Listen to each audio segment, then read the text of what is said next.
ناکارہ لوگوں کے ساتھ مشابہت، اس کو تسخیر کرنا اسلام کے جلیل القدر تعلیمات میں سے ہے۔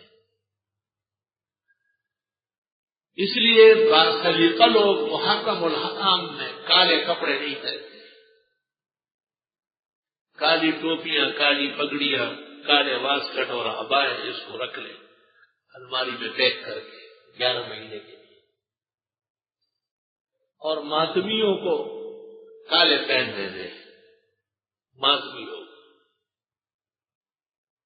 جب معلوم نہیں تھا تو وہ معاف ہے، اب پہلا دینے آ گئے، اب مسئلہ سیکھنے کے بعد اس پر عمل ہوتا ہے۔ صحابہ کے گھروں میں شراب کے مٹکے پڑے ہوئے، جب حکم آیا کہ شراب حرام ہے اور اس کا پینا ناجائز ہے تو بخاری میں ہے کانت الخمر تسیل فی سکک المدینہ، پھر شراب کی ندیاں مدینے کی گلیوں میں بہہ رہی تھی، ہر شخص لا کے گلی میں اس کو پھینکتا، بس ختم ہو گئے، نجاست گند ہے۔ جب معلوم نہیں ہے تو وہ تو افواہ ہے، رلا ملا نظام ہے ہماری زندگی کا، لیکن عقائد ہمارے ممتاز ہے اور مذہب ہمارا آسمانی ہے اور 100% محمدی ہے۔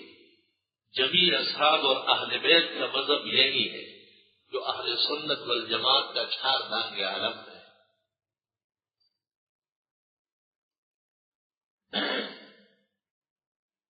محرم الحرام میں زیادہ شہادتیں بیان کرنا اور کربلائیں یہ بھی ناپسندیدہ ہے۔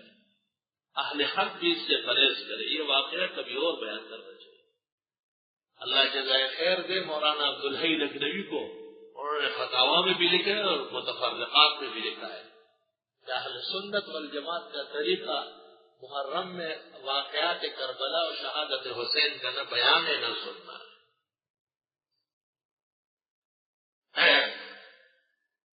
حضرت حسین رضی اللہ تعالیٰ عنہ اور ان کے رفقا وہ اس امت کے سادات اور سر لشکر ہیں، اور وہ ہمارے ہی ایمان اور اسلام اور قرآن کے ارکان و شہود ہیں۔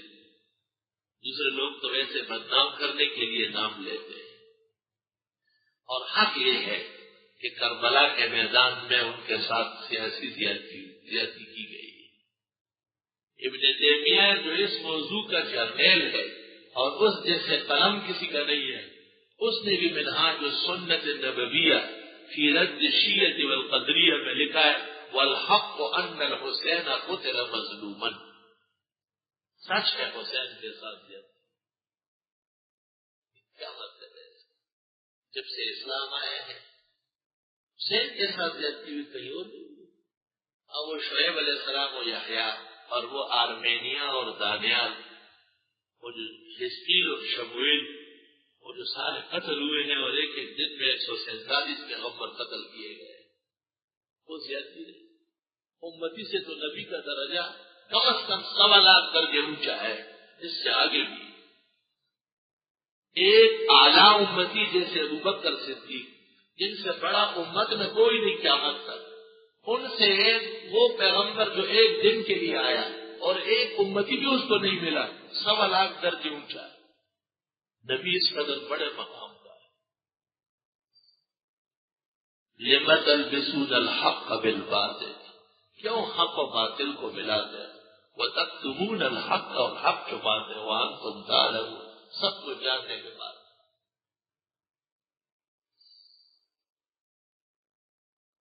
اور صحیح روایات کے اندر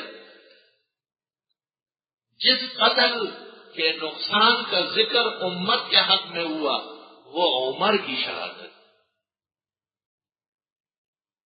کیونکہ آپ نے حدیث بخاری و مسلم میں فرمایا ہے کہ فتنوں کے سامنے ایک دیوار حائل ہے، اور وہ دیوار جب توڑ دی جائے پھر فتنے ہی فتنے ہوں گے۔ حضرت حذیفہ رضی اللہ تعالیٰ عنہ صاحب و اسرار رسول اللہ صلی اللہ علیہ وسلم، حضرت نے کچھ خفیہ علوم فتنوں کے بارے میں اطلاعات ان کو دی، وقتاً فوقتاً لوگوں کو سمجھاتے رہو۔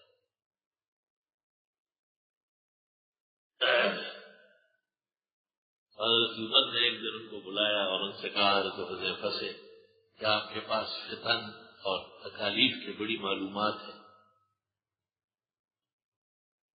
اور انہوں نے کہا امیر المومنین آپ کو کیا ڈر ہے؟ کہا کہ کیوں؟ کہا آپ تو وہی دیوار ہے. لیکن عمر نے پوچھا کہ وہ دیوار کھلے گی خود یا توڑی جائے گی؟ حضرت حذیفہ نے کہا نہیں، توڑی جائے گی. حضرت عمر نے فرمایا پھر کبھی بھی وہ سوراخ بند نہیں ہو، کبھی بھی بند نہیں ہو، فتنے ہی فتنے آتے رہے.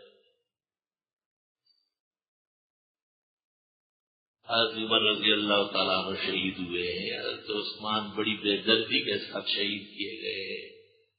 علی المرتضیٰ شہید ہوئے ہیں. حسن مجتبیٰ کو زہر دے کر کے وہ ایرانی عورت نے قتل کرایا ہے.